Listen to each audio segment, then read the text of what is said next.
Well, if I can't get your attention, hopefully the lights did. Good morning. I'm Glenn Miller. I'm the president of the board of the York County For Chaplains Memorial, and it is my privilege and truly my joy to welcome you here, to welcome those of you who are joining us via the live stream on Facebook, but I must say especially to welcome those of you who are here in the flesh. What a joy to all be together for this event this morning in person. For the better part of 3 decades, it's been our tradition to honor the sacrifice of the 4 chaplains who served on the last voyage of the USS Dorchester, all of whom gave their lives for the sake of others. And here in York, we remember especially Rabbi Alexander D. Good, who served in the York community prior to his assignment on the Dorchester, and whose legacy, along with his comrades, continues to inspire us. Since the very first prayer breakfast 29 years ago, we have chosen to remember the sacrifice of these 4 brave men primarily by gathering together annually, as we are here, and by raising funds through this gathering to support scholarships for the next generation of community leaders and servants, in particular students who have come through the Alexander D. Good School. Your sponsorship and your presence here today is what makes that possible. Last year was the first year in our history that this event could not take place in person, due, of course, to the global pandemic. Yet the event still went forward, you may recall, virtually, and you, our dedicated friends and sponsors, came through for us, enabling us to award scholarships last year, even in the midst of the incredible difficulty we were all dealing with. I want to say a special word of thanks to you, our sponsors, and our friends for that generosity last year. We are grateful, and the students who benefited from your generosity are also very grateful. This is also a good moment to recognize our speaker from last year, retired Commander James Fiorelli. Jim, where are you? It's always tough when you're at the... Jim graciously came through for us magnificently last year in virtual format from Virginia, and we are delighted to have you here with us in person this year so that we can thank you for what you did for us last year. Would you please give Jim a round of applause?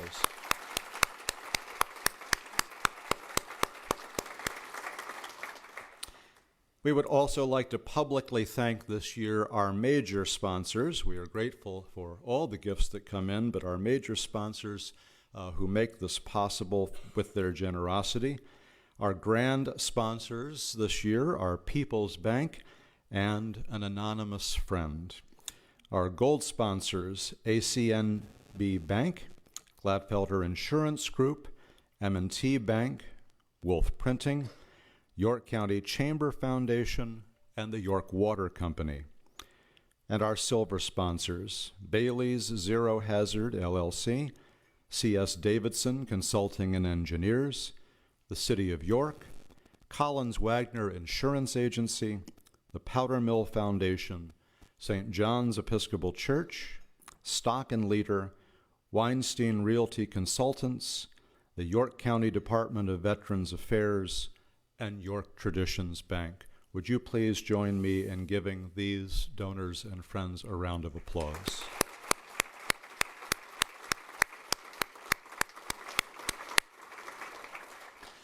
I'd like to also acknowledge the other members of the Board of Directors of the York County For Chaplains Memorial. Their names are listed in your program, and I would like to ask my fellow board members to stand briefly and be recognized.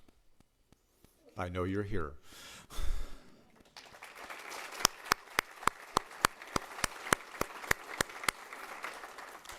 We are also very pleased to welcome several special guests. This is always dangerous because we're always worried we have forgotten someone, so I'll ask for forgiveness in advance if we have. But the Honorable Michael Helfrich, the Mayor of York. Mayor Helfrich. The Honorable Henry Nixon, City Council of the City of York, and his wife, the Honorable Judge Barbara Nixon. Commissioners Julie Wheeler, Doug Hoke, and Ron Smith.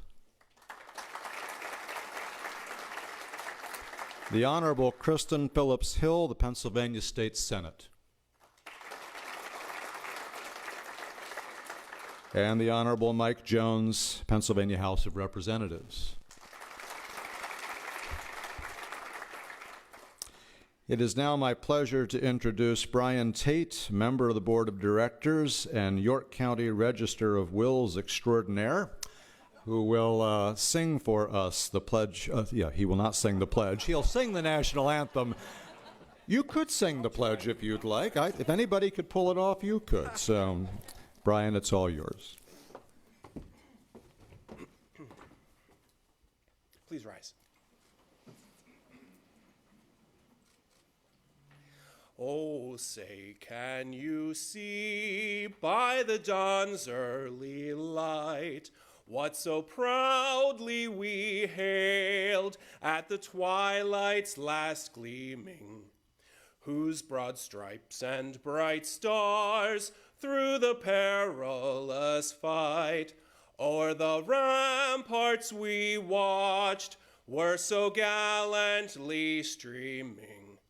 And the rocket's red glare, the bombs bursting in air, gave proof through the night that our flag was still there.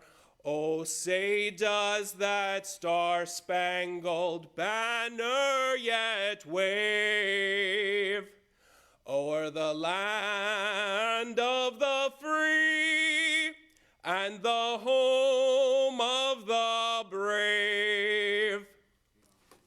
I pledge allegiance to the flag of the United States of America and to the republic for which it stands, one nation under God, indivisible, with liberty and justice for all.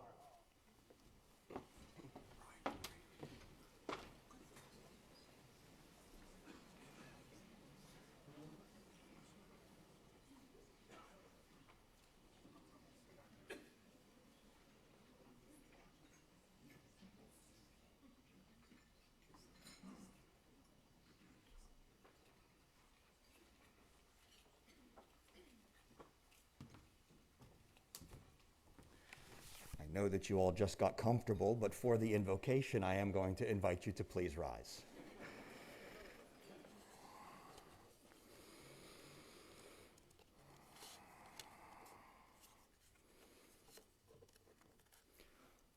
Almighty God,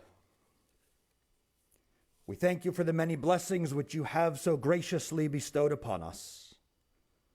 Among them, the opportunity to come together in fellowship and friendship, the chance to share this morning of memory and recalling the holy gift of life itself.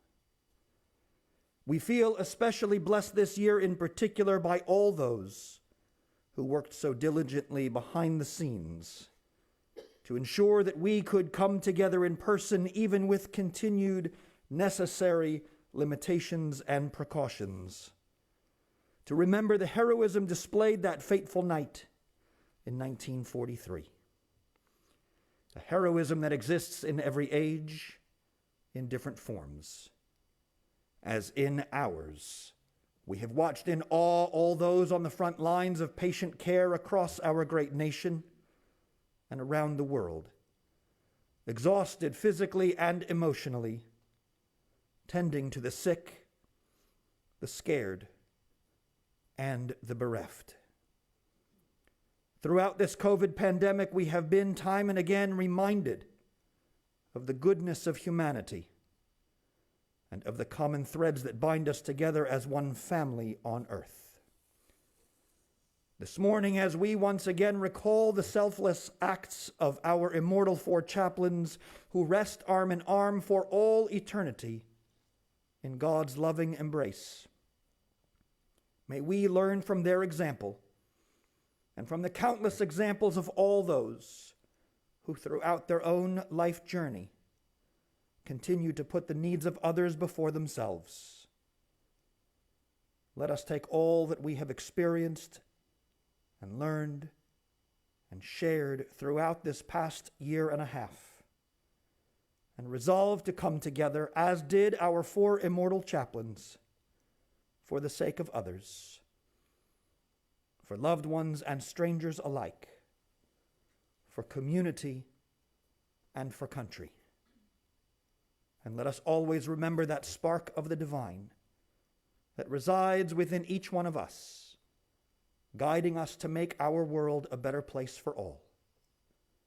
May their memories continue to be a blessing and an inspiration for us and for all the generations to come.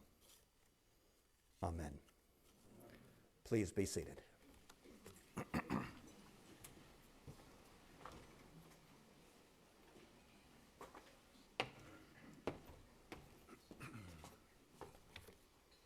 Good morning, everyone. Thank you all for joining us this morning, both virtually and in person. It's great to see a physical presence again and some of the activities we do. I'm Terry Gendron, the Director of Veterans Affairs for York County, and I'm humbled to represent all York County veterans here this morning and offer our sincere gratitude to the resilient sponsors that continue to support this legacy event in York County. Now, as always, when veterans gather, as we did last night with Admiral Miller at dinner, we tend to share our own humility about our branches. And we have a video for our virtual audience and an audio for our live audience. And there's about a 20-second gap before the audio starts here. But as your service song is played, veterans, I ask you to please stand and be recognized. So bear with me during this pause.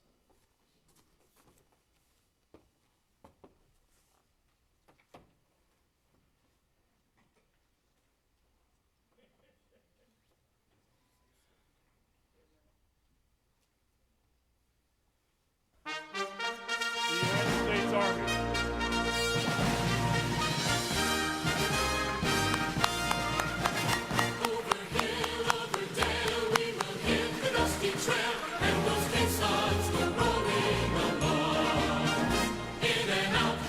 Shout, counter marching all about, and those caissons go rolling along. For it's high, high in the field artillery. Count out your numbers loud and strong. 2, 3, 4, 1, 2, 3.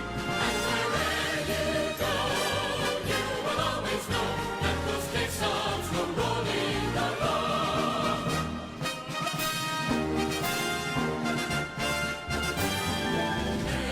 The United States Navy.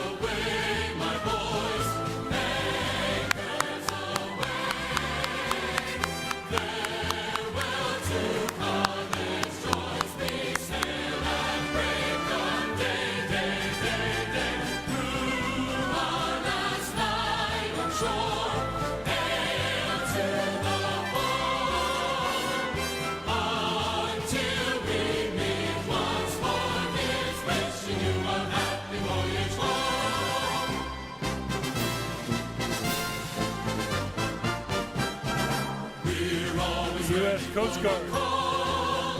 We place our trust in thee. Through howling gale and shot and shell to win our victory. Send bird horizons is our guide, our pledge, our motto too. We're always ready to or die. I Coast Guard, we fight for you.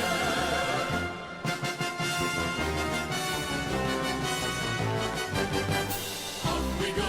United States Air Force. Wild blue yonder, climbing high into the sky.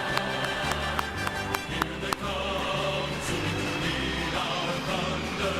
And boys, give it the gun. And we dive, starting a flame from under. Off with one terrible roar. We lay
Thank you, veterans, and cheers also to future veterans of the United States Space Force. I'll turn you back over to the Master of Ceremonies, Glenn Miller.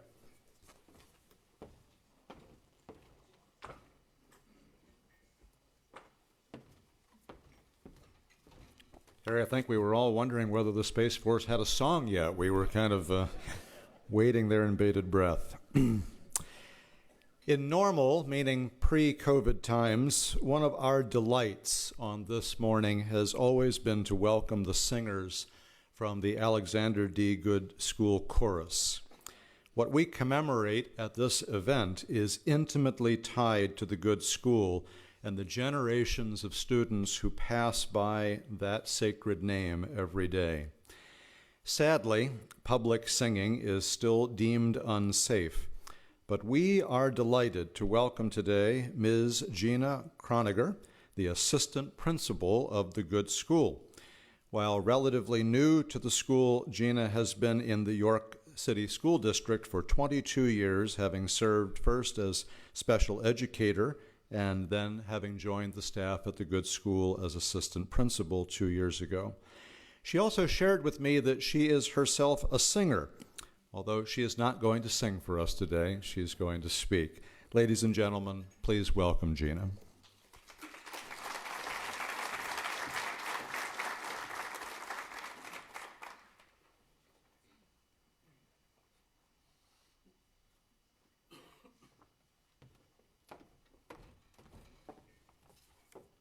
Good morning. Thank you so much for the opportunity to be a part of the Four Chaplains Breakfast. As Reverend Miller stated, I'm the assistant principal at Alexander D. Good K-8 building here in York. What an honor and a blessing it is to be part of such an amazing event where we honor the sacrifice of the four chaplains by recognizing local leaders who live by the values and continue their legacy by awarding students from Rabbi Alexander D. Good Elementary School with scholarships to impact their future. At Alexander D. Good, we have committed to come together to break the barriers of social inequity in both our school and our surrounding community. The staff at Good's selfless acts and zealous devotion to their students, families, and Good community at all times, but in particular during this national pandemic, embodies the belief held by the four chaplains that we are not here simply for ourselves, but to serve others. During the pandemic, teachers and staff have stepped far outside of their expected roles to ensure students are safe and healthy, both physically, mentally, and emotionally. Staff have had to find creative ways to engage, inspire, and encourage their students through this trying year, oftentimes moving outside of their own comfort zones. As a staff, we have made countless home visits to ensure students have essential supplies. We deliver food boxes to their homes. And as a building, we've also made sure that every student had a working device, internet, and everyday school supplies. During the pandemic closure, the teachers at Good did a parade around the neighborhood streets of our students. Teachers showed up at the school with their cars decorated with balloons, streamers, and posters that had endearing words to our students. We also had a police escort and sirens, and we made our way throughout the school and the community around. What an amazing day that was, filled with so many emotions. This school year has definitely been a year to remember. Thank you all so much for your generous charitable donations that help fund the Rabbi Alexander D. Good Scholarship, which has helped students go on to pursue an education with a strong foundation for a life in which they can give of themselves for the betterment of others. Thank you so much.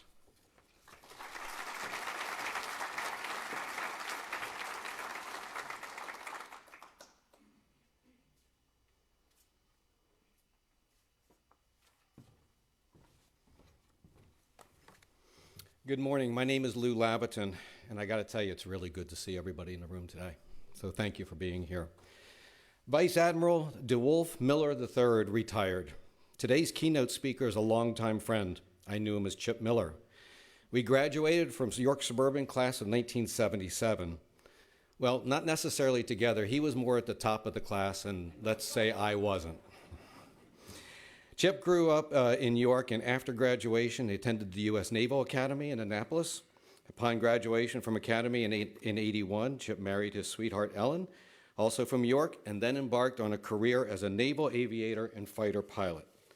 He holds a Master of Science from the National Defense University, is a Syracuse University National Security Management Fellow, and a graduate of the Navy's Nuclear Power Program. I asked him for some insights to his resume, and needless to say, I remember him being quite humble. Despite what he has accomplished, his humble York County roots have not left him. Needless to say, he didn't share much, but I did find out some good stuff. His operational assignments include attack squadron aboard the USS Midway, strike fighter squadron aboard the USS Constellation. He served on the USS Dwight D. Eisenhower. He was the executive officer on the USS Carl Vinson, commanding officer of the USS Nashville, and commanding officer of the USS George H.W. Bush. The flag officer and commander of the Carrier Strike Group, participating in combat operations enduring freedom and Iraqi resolve. Commander, Naval U.S. Air Forces. Commander, Naval Air Forces U.S. Pacific Fleet. You know, and like that wasn't really cool enough what I just said, right, Chip? As a pilot, he had 877 aircraft carrier catapult takeoffs and arrested landings. Chip became the Naval Aviation's 8th Air Boss in January of 18. He's entitled to wear the Defense Superior Service Medal, the Legion of Merit, the Bronze Star, the Meritorious Service Medal and Air Medal. He retired as the head of naval aviation at the rank of Vice Admiral. No introduction isn't complete without some Navy fun. His aviation call sign was Bullet. You may ask what that reference is. He was rather bald at a rather early age, and he adopted the name Bullet. So in typical York County style, would you welcome me in welcoming Bullet to the podium?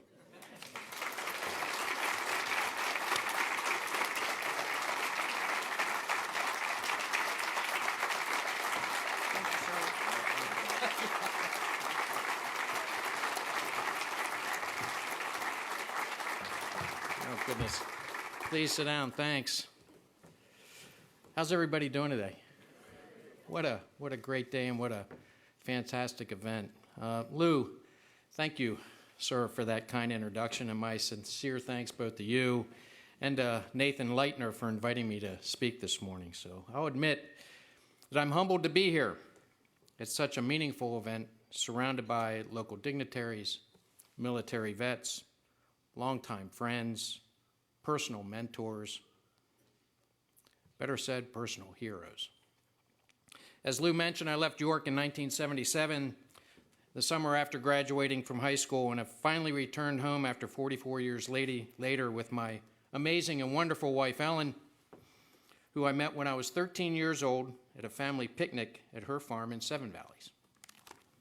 4 of those 44 intervening years were spent at the Naval Academy. We were married in a military ceremony at the Academy shortly after graduation, and then spent, as Lou said, the next 39 and a half years serving in the Navy. Now I say we because military spouses and children also serve. So 21 household moves and 10 overseas deployments later, we're thrilled to be back home on solid ground and surrounded by family. I'd like to point out, and it was pointed out earlier, that last year's keynote speaker for this event is here with his wife, Jim and Jan Fiorelli. Jim was a senior at York Suburban when I was a freshman. Now, how many seniors did you know in high school that would pick out a stranger, a freshman at that, and mentor them? Well, Jim did. Jim accepted an appointment to the Naval Academy, was a varsity athlete, got great grades, and led Suburban's Fellowship of Christian Athlete organization. I wanted to be just like him. He showed me what right looked like, helped me to reach my dream of attending the Naval Academy, where, once again, we found ourselves together, with him as a senior and me, once again, as a freshman. And he was going to go fly as a naval aviator, my life dream.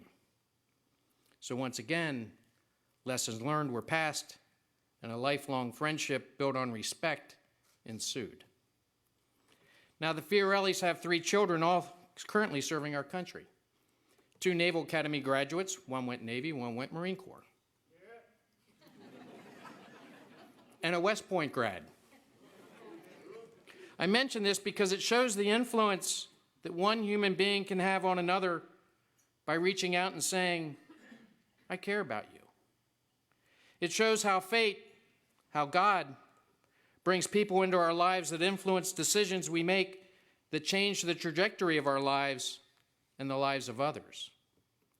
It also shows the power of service and the importance of family and community. President George H.W. Bush, another man whose personal influence shaped me, once said, there could be no definition of a successful life that does not include service to others. Now this room is filled with people who serve, and even more watching the event online. State and local politicians, medical and health professionals, civic leaders, teachers, coaches, parents. It's what makes this country great, and it's what makes York so special. Growing up here instills a sense of service, whether it was service to country, service to community, or service to others. I don't know what it was or is about York values, but York generates people with an innate sense of service. When I was a young boy growing up in York, I learned that you stand tall and remove your hat when the national anthem was played. And every day at Houston Elementary School began with the Pledge of Allegiance and a prayer. And every Little League game ended by shaking the hands of the players from the team that we just played. Small things maybe, but things that were reinforced by our parents and neighbors and solidified the foundational values of many of us. And this organization exemplifies those values of service by honoring 4 military chaplains who served their country, served their fellow man, served each other, and served their God. You keep their memory alive. You keep the importance of service alive. And for that, I thank you. You do that not only by hosting this fantastic event, which you've done for over a quarter century, but also through recognizing inspirational and impactful community leaders through the Legion of Honor Humanitarian Awards and through the life-changing generosity of a college scholarship for deserving students that graduated both from Alexander D. Good Elementary School as well as William Penn Senior High School. Service, impactful service. I first learned about the 4 chaplains during one of my tours at the Pentagon, where just outside my office was a beautiful stained glass tribute to the 4 chaplains. I knew that my good friend Lou Lavinin was involved with this organization, so I took a picture of the stained glass and sent it to him. And then I decided this was high time for me to learn about just who they were. And to be honest with you, I felt a bit embarrassed that I didn't already know this piece of naval history or of the selfless and courageous actions of these 4 military men of God. George Lansing Fox, born in Lewistown, Pennsylvania, the eldest of 8 children. He was 17 when he left school and lied about his age in order to join the Army in the First World War. He joined the Ambulance Corps service and saw duty in France as a medical corps assistant and was highly decorated for bravery. This man was awarded the Silver Star, the Purple Heart, and the French War Cross. Following the war, he returned home to Altoona, Pennsylvania, where he completed high school, was married, and after completing several theological schools, was ordained as a Methodist minister. A few months after the bombing of Pearl Harbor, Fox volunteered again. This is a man that already knew and had experienced battle.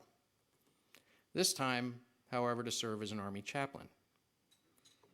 He began his active duty on the same day that his son enlisted in the Marine Corps.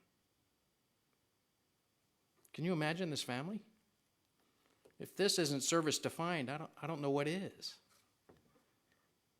In October 1942, he reported to Harvard, where he joined his classmates at the military's chaplain school. John Patrick Washington, born as one of 7 children to Irish immigrants in Newark, New Jersey. He grew up in a religious family and followed his calling to become an ordained Catholic priest. Shortly after the Pearl Harbor attacks of December 7th, 1941, he also volunteered for and received his appointment as a chaplain in the United States Army and was named the chief of Chaplain Reserve Pool. In October 1942, he also reported to Harvard, where he joined his classmates at the military's chaplain school. Clark Vandersall Poling, born in Columbus, Ohio, the son of an evangelical minister, was married and was ordained in the Reformed Church of America.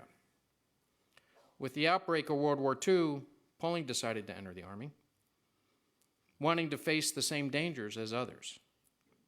His father, who had served as a World War I chaplain, get the legacy pieces, it's amazing.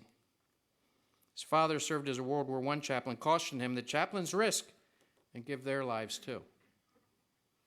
Armed with that knowledge, he wasn't deterred and immediately applied to serve as an Army chaplain. After being accepted, he reported to chaplain school at Harvard, where he would meet chaplains Fox, Washington, and the 4th chaplain, Alexander David Good. Born in Brooklyn, New York, by the way, 110 years ago this week. The son of a rabbi, was raised in Washington, D.C., and decided to follow in his father's footsteps. He married, and as this audience well knows, he served as a rabbi in York at Temple Beth Israel.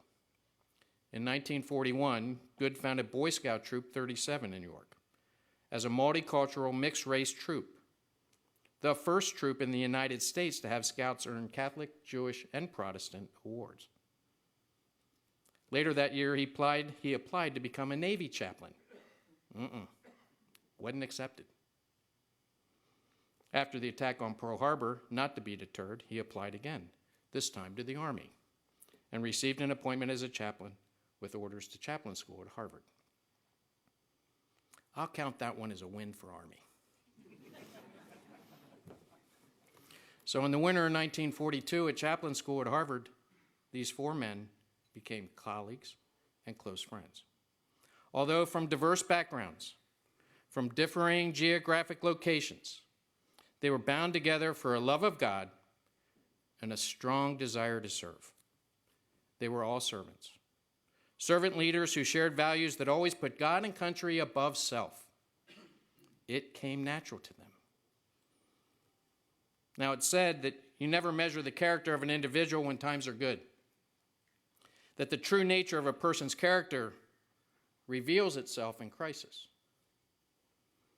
So what is character?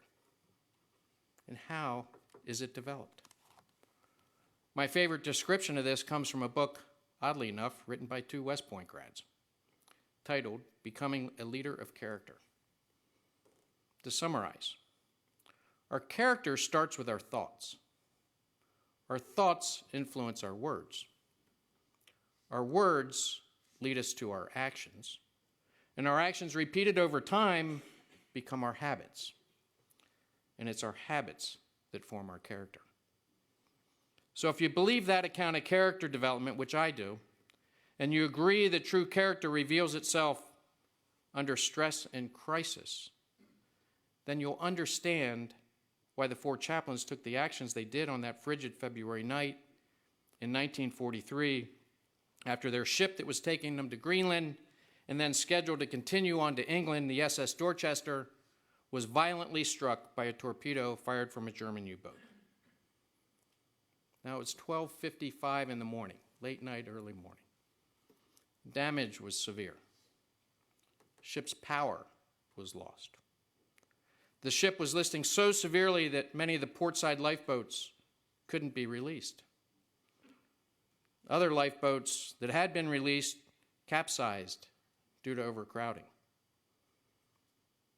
Now you have to remember the water temperature was 34 degrees and the outside air temperature was 36 degrees. Throughout this horror, the horror of this ordeal, the four chaplains helped guide personnel from the darkened spaces within the ship to the decks above. They instilled confidence and calm as chaos surrounded them.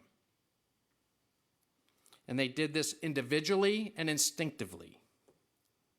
Fate, God, I think, brought them together on the topside deck as they continued to guide the wounded into their life jackets and onto lifeboats.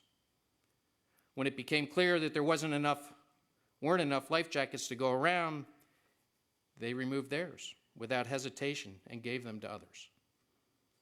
They then linked arms as one, and while saying prayers and singing hymns, paid the ultimate sacrifice and went down with the ship. Total time from when the ship was hit by the torpedo and sank was about 20 minutes. 20 minutes. The sinking of the Dorchester was the worst single loss of American personnel of any American convoy during World War II. It's a miracle that 230 of the 904 men aboard the ship were rescued. And it's because of those survivors that we have an accurate account of that fateful night. And it's because of that account that we are all here today. Here today paying a tribute to and honoring four leaders of character whose actions of courage and service are definitely worth our remembrance, now and for years to come. Ladies and gentlemen, God bless America. May all of our revered war dead rest. May we who love them, honor them, and remember them find peace and understanding in their sacrifice, and that the America that they so loved and protected and gave their lives for is forever worthy of their sacrifice. Of this I pray.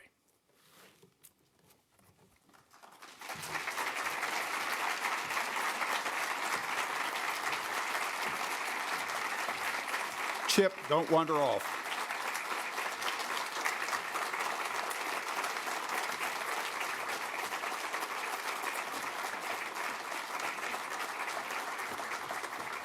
On behalf of the board of the four chaplains, we'd like to present Admiral Miller with a print of our mural in downtown York. Chip, thank you. It's wonderful to have you and your wonderful wife, Ellen, back in the York community, and we look forward to many future conversations. Thank you very much. Thank you.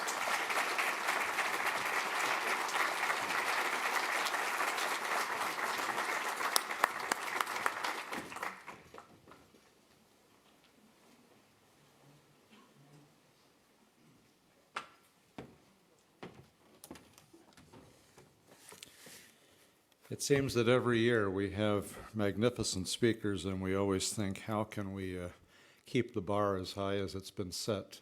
Admiral Miller, you certainly did that and more. Thank you so much. This year we are privileged to present 2 Legion of Honor awards. The biographies of our recipients, the Reverend Patrick Rooney and Ms. Susan Krebs, are in your programs. But in many respects, we would not have needed to print those biographies because their work in this community in service to others is well known.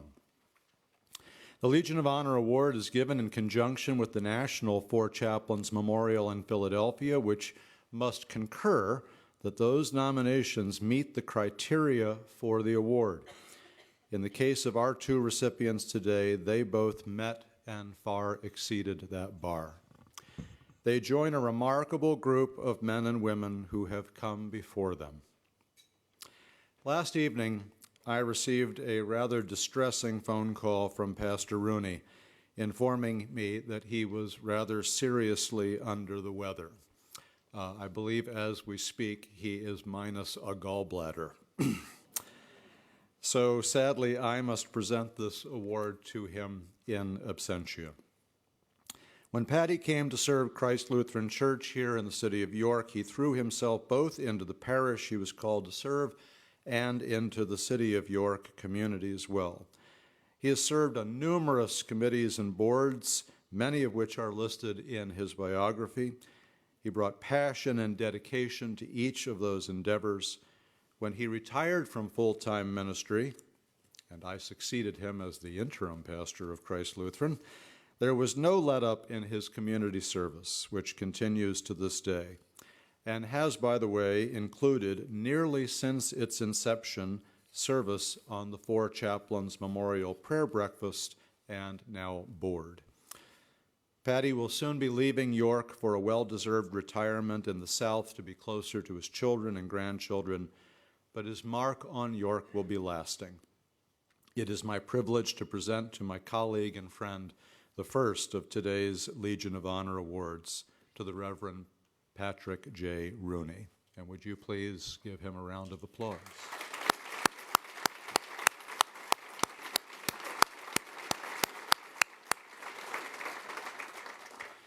Now, Patty was to have been the presenter to our second awardee this morning, so I'm just going to continue right along here in his stead.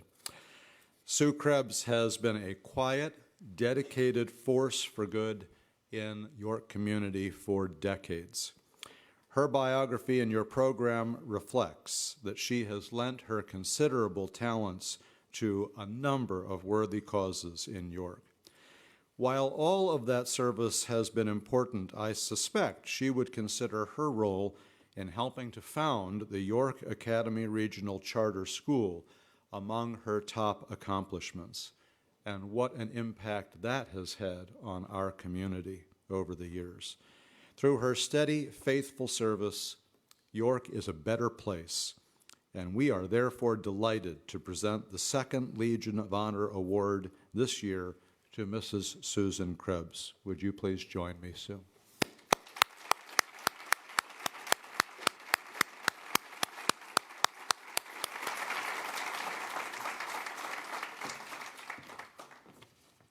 My glasses off. Trust me, it says your name.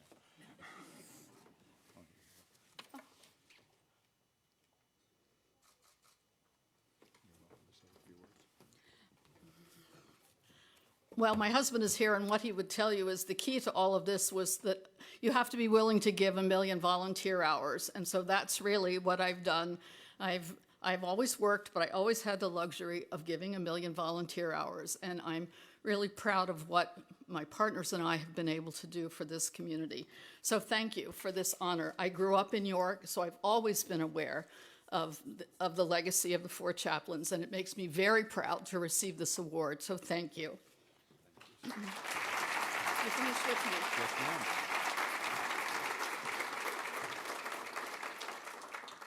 As I noted at the beginning of the morning, one of our two grand sponsors for this event for a number of years now has been People's Bank, and it's my delight and privilege to welcome Diane Baker from People's Bank, who will handle the scholarship portion of the program. Diane? Thank you, Glenn. So it's my pleasure to be able to announce the 2021 recipients of the Four Chaplains Scholarship. They are Denasia Ruffin and Maria Cruz. Ladies, would you come up, please?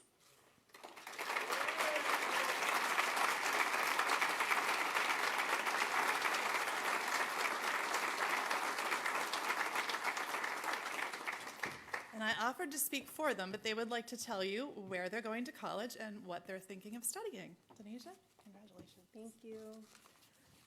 My name's Donasia Ruffin, and I plan on attending York College, and I'm either deciding between business or criminal justice. Thank you so much.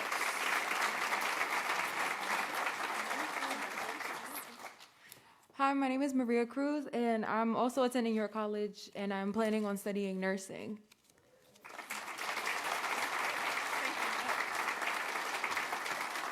Now, turn the podium over to Jody Keller.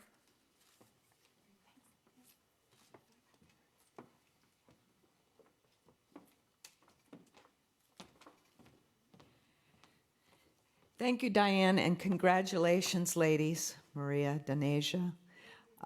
We're so proud of you. I just think what a tough year it's been for all of us, and the students that are accomplishing so much are here with us this morning, getting up really early, and we're so happy to see you. I'm always moved by our speakers, and again this morning, thank you, Admiral Miller. Don't know what to say other than thank you. I just want to talk a minute about the Four Chaplains Scholarship. And we began about 20 years ago using the proceeds of the breakfast to establish a scholarship for students who had graduated from Alexander D. Good. I usually say Alexander B. Good, but I've been corrected that that was the singer. Anyway, or someone sang about that. But anyway, and then 10 years ago or after that, it was a while after that, there was a group of very generous people in the community who established the fund at the York County Community Foundation. So we have the endowment fund there, and thanks to, I know a few of you are in this room who established that, which allows us to give these scholarships every year to students. And we've had years with 2, 1 year with 3, and we're really excited to be able to do this. So I would encourage all of you to think about whether or not you also would like to support the endowment. And there is information in your flyer about how to do that, to make a contribution to the endowment fund, and so that we can continue to honor Alexander D. Good and the students who've gone there and help to support the York City Dollars for Scholars. Thank you.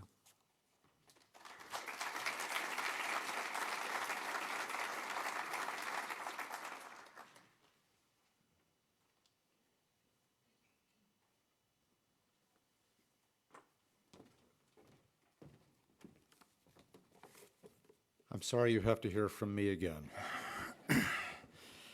But we had a fine Lutheran pastor slated for the benediction, and I'm the only other Lutheran pastor in the room, so this falls to me. Would you rise for prayer?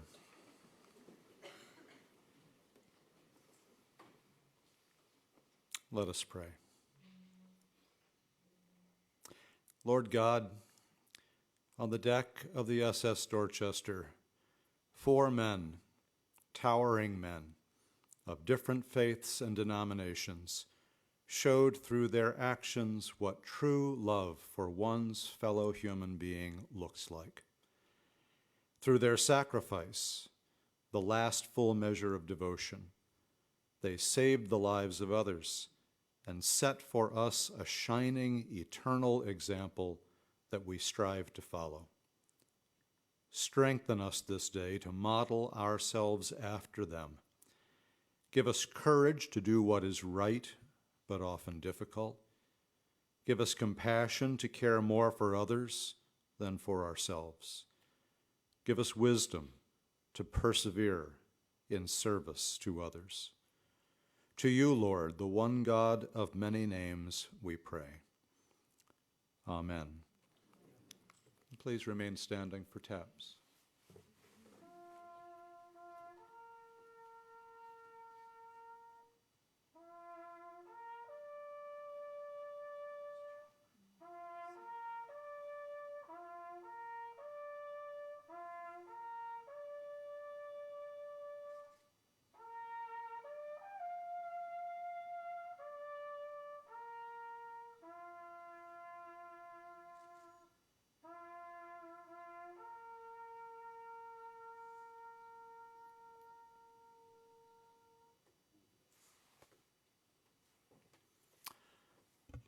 That concludes our program for the day. I hope you have enjoyed being able to come together this morning as much as we have enjoyed having you. And if I may take a moment of personal privilege, this also concludes for me nearly 7 years of service as the co-chair and then president of the board of this wonderful organization. Following Alan Damashek and Gordon Fryrick was daunting, as my co-chair Lou Labaton will tell you. Serving this organization and what it stands for has been a singular privilege of my life. I'm pleased to introduce to you all Mr. Terry Gendron, who takes the reins of leadership into the next chapter of our organization's life together. Terry.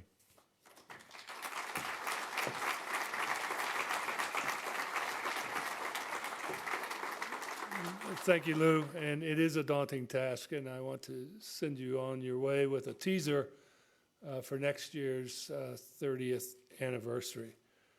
We've had a planning committee working for 6 months already on that event, so watch your mailboxes and write your checks. So thank you again for your attendance, and to our sponsors, again, thank you for your resilience and your support.